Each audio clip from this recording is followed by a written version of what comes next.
નમસ્તે વિદ્યાર્થી મિત્રો, આપણે હિન્દીમાં જે ચેપ્ટર ચાલુ કર્યું છે વ્યાકરણ વિભાગ એમાં વર્તની જેનો પાર્ટ 2 આજે ભાગ 2 માં આગળ શીખીશું.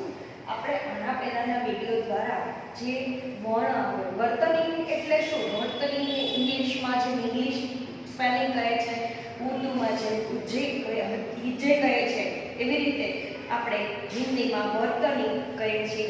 તો આ વર્તની શું છે, એને લખવામાં કઈ સાવધાની રાખવી જોઈએ, વર્તનીની વ્યાખ્યા, આ દરેક ટોપિક વિશે મેં આના પહેલાના વિડિયો દ્વારા તમને સમજાવ્યું હતું. અનુસ્વાર બિંદુ ક્યાં આવે, પછી તમને અર્ધચંદ્ર બિંદુ ક્યાં આવે, એનો ઉચ્ચાર કેવી રીતે થાય, આ દરેક વસ્તુ વિશે તમે સમજી ગયા છો. હવે આજે આપણે જે આગળ વાત કરીશું, જે શબ્દ આપણે બોલીએ છીએ ત્યારે લખવામાં અને બોલવામાં કેવી ભૂલ કરીએ છીએ અને એ ભૂલ ન થાય એના માટે ધ્યાનમાં રાખવાની બાબતો છે, એ કેટલાક પ્રયોગો છે એની વાત અહીંયા મેં તમને જણાવી છે. તો શ एवं स का प्रयोग, तो ये जो श है वो श के रूप में यहाँ पर हमको पाया जाता है, इसीलिए उसको जो उच्चार करते हैं इसको किस तरह से हम प्रयोग करते हैं वो बात यहाँ पर हमको जाननी चाहिए.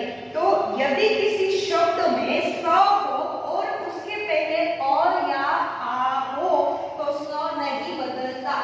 यहाँ पर ध्यान से देखना, अगर अ और आ का उससे पहले आता है तो स ही रहता है. जिस तरह से द स, तो यहाँ पर अ का उच्चारण हुआ, पास तो आ का उच्चारण हुआ, तो उसके बाद आया हुआ स है वो स ही रहता है, उसमें कोई फेरफार नहीं होता. और उसके बाद हम देखें कि अ और आ से भिन्न स्वर श का प्रयोग किस तरह से करते हैं. यहाँ पर हमने देखा कि यदि किसी शब्द में स और अ और आ से पहले उसका उच्चार होता है तो बाद वाला जो स है वो श नहीं बनता और स ही रहता है. तो उसी हिसाब से देखें कि पास, घास, इतिहास, विश्वास, तो ये हर एक शब्दों में स से पहले अ और आ का उच्चारण होता है, इसलिए स का स ही रहता है. लेकिन यदि अ और आ से भिन्न स्वर रहे तो श का प्रयोग होता है. जिस तरह से हम देखें कि प्रेषित ये हुए तो यहाँ पर स का श हो गया. आकर्षित तो यहाँ पर भी श हो गया. विषम ई की मात्रा आई तो श हो गया. भूषण उ की मात्रा आई श हो गया. धनुष तो उसमें भी उ की मात्रा आई तो श बन गया. तो यहाँ पर उसके आगे हम देखें कि भ वर्ग के पूर्व श का प्रयोग कैसे होता है. तो क्लिष्ट, विशिष्ट, नष्ट, कष्ट, भ्रष्ट, जिस तरह से ह आता है उससे पहले जो श का प्रयोग होता है, जैसे कि क्लिष्ट ह है, इसमें विशेष ह है, तो कष्ट, इसी तरह से भ्रष्ट, तो यहाँ पर श का उपयोग होता है. रू के बाद श का प्रयोग होता है. जिस तरह से यहाँ हम देखें कि रू के बाद श का प्रयोग होता है, जैसे कि ऋषि, कृषि, ये तो आप सब पहले से ही जानते हैं. तो कृषक, तृषित, ऋषभ, तो ये सब रू के बाद जो श लिखा जाता है वो यह श का प्रयोग होता है. तो आगे देखें कि च वर्ग रहने पर श का प्रयोग होता है. च वर्ग रहते हैं तो यहाँ पर कौन सा प्रयोग रहता है कि श बन जाता है. जैसे कि निश्चित, निश्चय, निश्चल आदि वो श के रूप में है, इसलिए उसका जो च के आगे श आता है वो यह जो हम बोलते हैं ना यह शब्द में आता है. इसी तरह यदि श एवं श दोनों साथ हो तो श, फिर देखिए ये वाला श है वो पहले आता है और इसके बाद ये वाला श आता है. तो इसमें हम देखें कई उदाहरण है, जिस तरह से विश्व, शेष,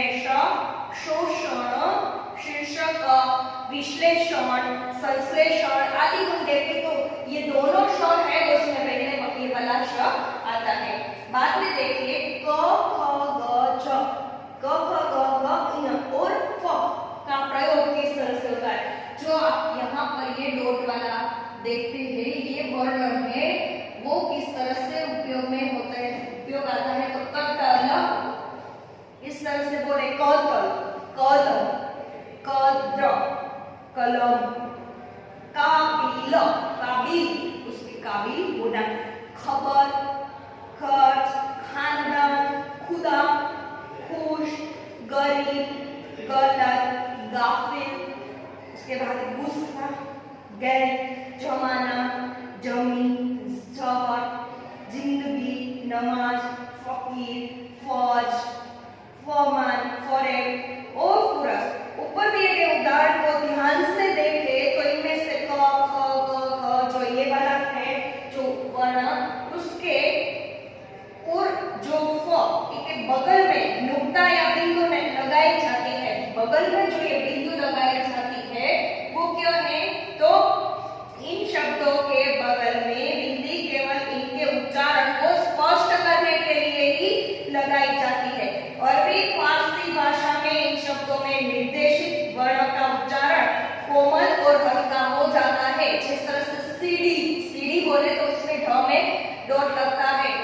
बाद में हम ऐसे कई सारे जो शब्द यहाँ पर बोल देखे कि जमीन तो हल्का हो जा उच्चारण हल्का हो जाने की वजह से यहाँ पर ये जो वाला डॉट है ये वाला जो बिंदु है वो लगाया जाता है।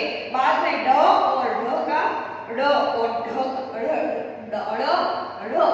का प्रयोग डमरू पकड़ बड़ाई रणछोड़ झाड़ गढ़ पढ़ाई सीढ़ी ये ऊपर दिए गए जो भी शब्द है एक नंबर है जो ये वाला शब्द है डमरू तो उसमें कोई फर्क नहीं पड़ता। लेकिन अगर अकड़ाए तो उसमें ड है वो हल्का होने की वजह से उसको यहाँ पर इस तरह से बिंदी लगाई जाती है। बाद में है ह्रस्व दीर्घ की भूल के उदाहरण। कई सारे ऐसे शब्द है जिसमें हम ह्रस्व की जगह दीर्घ लिख देते हैं हमारी गलती की वजह से और दीर्घ की जगह ह्रस्व का उपयोग कर लेते हैं। ऐसे शुद्ध और अशुद्ध वाक्यों में हम देखें कि ऐसे बात आपको याद रखनी है। दोनों ऑप्शन कभी कभी शब्द के शुरू में भी लिखे जा सकते हैं और दोनों ऐसी कई भूल होती है कि हम ह्रस्व की जगह दीर्घ लिखते हैं। तो ये जो वाला जो यहाँ पर उदाहरण है वो छोटी ई वाला छोटी ई की मात्रा है। जिस तरह से यहाँ इस चिन्ह का उपयोग किया जाता है छोटी वाली और ये है बड़ी वाली उसको हम पीछे वाली इस तरह से डंडी खींचती हुई देखते हैं। ये छोटी वाली ई है उसमें हम कई बातों इस तरह लिखते हैं। इस लिखना है तो ये वाला गलत है अशुद्ध है, ये वाला सही है। इस लिखना है तो हमको ऊपर इस तरह से बड़ी ई करने की जरूरत नहीं है। बाद में है किस तो यहाँ पर जो एक इस स्वरूप में है तो यहाँ पर की है वो ह्रस्व आता है नहीं कि दीर्घ, ये वाला गलत है।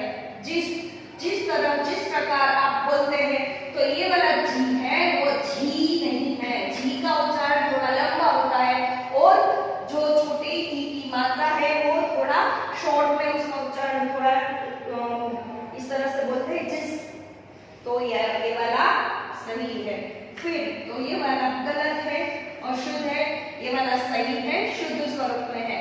तो ये कई सारे यहाँ पर भी ऐसे उदाहरण के तौर पर देखे चाहिए चाहिए निकट निकट कोशिश कोशिश गिरना तो गिरना कठिनाई कठिनाई नहीं होता कठी है जो उसमें है लंबा चौड़ा नहीं आता उसमें जो कठी वो ये वाला शब्द में बोला जाता है।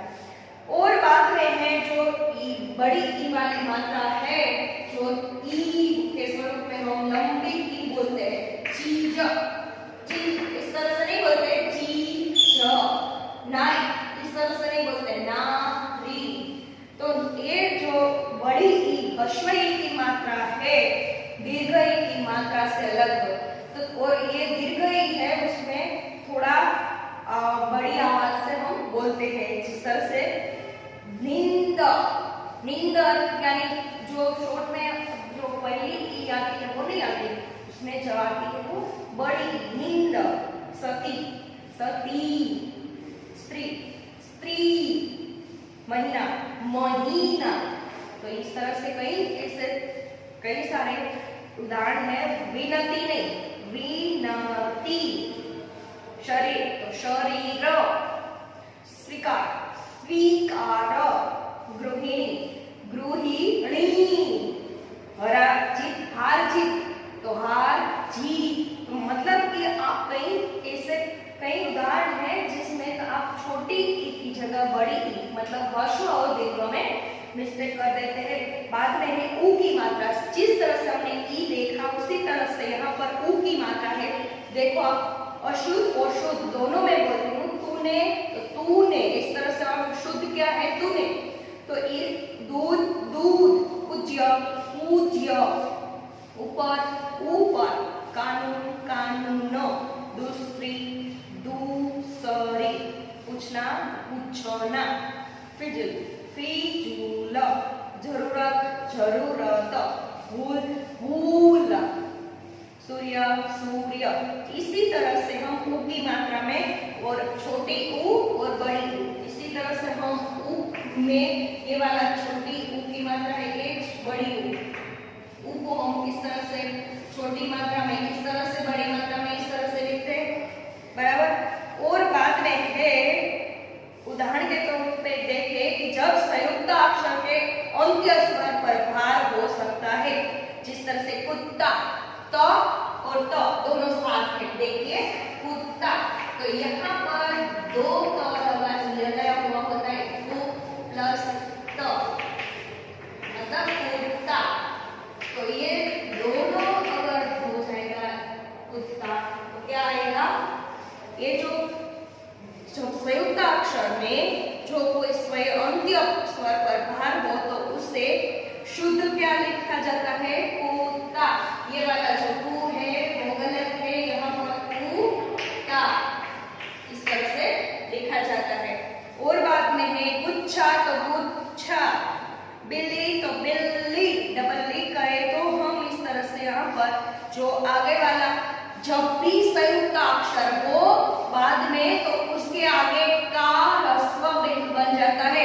बिल्ली लिखना वैसे तो हम जानते हैं कि डी में ये दीर्घ बड़ी की मात्रा है, लेकिन अगर यहाँ पर दोनों जो अंत्याक्षर है वो संयुक्त अक्षर है, इसलिए यहाँ पर डी है वो ह्रस्व हो जाती है और ली है वो दीर्घ। आपको वो याद रखना है कि अगर संयुक्त अक्षर है उससे पहले की मात्रा है वो ह्रस्व बन जाती है। जिस तरह से ई है उसी तरह से ऊ में भी इस तरह से ही लिखा जाता है। सुस्त तो उसमें भी सुस्त, किश्ती तो किश्ती, नुस्खा तो जो स और ख जुड़ा हुआ है तो संयुक्त अक्षर से पहले का नु है वो क्या हो जाएगा, ह्रस्व हो जाएगा, इसलिए यहाँ पर अगर दीर्घ है तो वो गलत होगा। इकारांत स्त्रीलिंग शब्द के बहुवचन के रूपों में दीर्घ ई ह्रस्व ई में बदल जाती है। इकारांत मतलब बार बार, जो थालियां, थालियां तो उसमें जो ली है ई की मात्रा है वो ह्रस्व हो गई। अगर जिंदगियां तो जिंदगियां तो उसमें भी गी है वो ह्रस्व हो गई। टोपियां तो टोपियां, अगर जो इकारांत है वो स्त्रीलिंग है अगर तो, क्योंकि टोपियां, थालियां, जिंदगी ये सब क्या है, स्त्रीलिंग है, इसीलिए वो अगर ज्यादा एक वचन है तो ठीक है, लेकिन बहुवचन में आएगी तो उसमें क्या बन जाएगी, ह्रस्व ई बन जाएगी। बाद में संयुक्त से आए हुए तत्सम शब्द की अंत्यक्ति अधिकतरम ह्रस्व होती है। संयुक्त मतलब संस्कृत में से आए हुए तत्सम शब्द है जो हम जानते हैं, मतलब संस्कृत में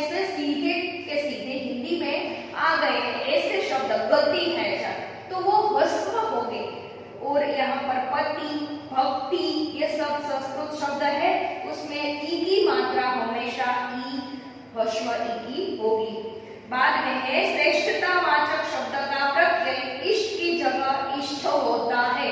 कनिष्ठ, कनिष्ठ ने कनिष्ठ। बाद में धनिष्ठ ने घनिष्ठ, हम कैसे उच्चारते हैं धनिष्ठ। तो यहाँ पर श्रेष्ठतावाचक, जो श्रेष्ठवाचक है शब्दों का प्रत्यय ष्ट की जगह ष्ठ होता है। ई प्रत्यय में, उसके बाद है पांचवा ई प्रत्यय में ई दीर्घ होती है। ईय, जब हम भारत बोले तो भारत में कुछ ऐसी, भारत का भारतीय हो जाए अगर तो वो ह्रस्व होगा। भारत, भारतीय हो जाए बोले तो भारतीय दीर्घ ई बन जाएगी। यहाँ पर सॉरी भारतीय, तो यहाँ पर ह्रस्व ई की मात्रा आएगी। तो इस तरह से अगर ईय प्रत्यय लगता है तो जिस तरह से जाति, तो जाति के को प्रत्यय लगाए ईय तो जातीय, तो वो हो गया दीर्घ। उसी तरह से प्रांतीय, तो प्रांतीय है, भारतीय है, तो भारतीय में से भारतीय करना है तो यह वाला भारतीय दीर्घ हो जाएगा। ईय प्रत्यय लगाएंगे तब वो दीर्घ ई लगाना है। और देखिए राजकीय, राजकीय, देशीय तो देशीय, वर्षीय, तो यहाँ पर वो बात है। सामान्यतः इक प्रत्यय लगाना, अगर इक लगाना है तो ई ह्रस्व होता है। औद्योगिक, स्वाभाविक, ऐच्छिक, दैनिक, नैतिक, इसी तरह सामान्यतः इन प्रत्यय, अगर इन प्रत्यय लगाते हैं तो ई है वो दीर्घ होता है।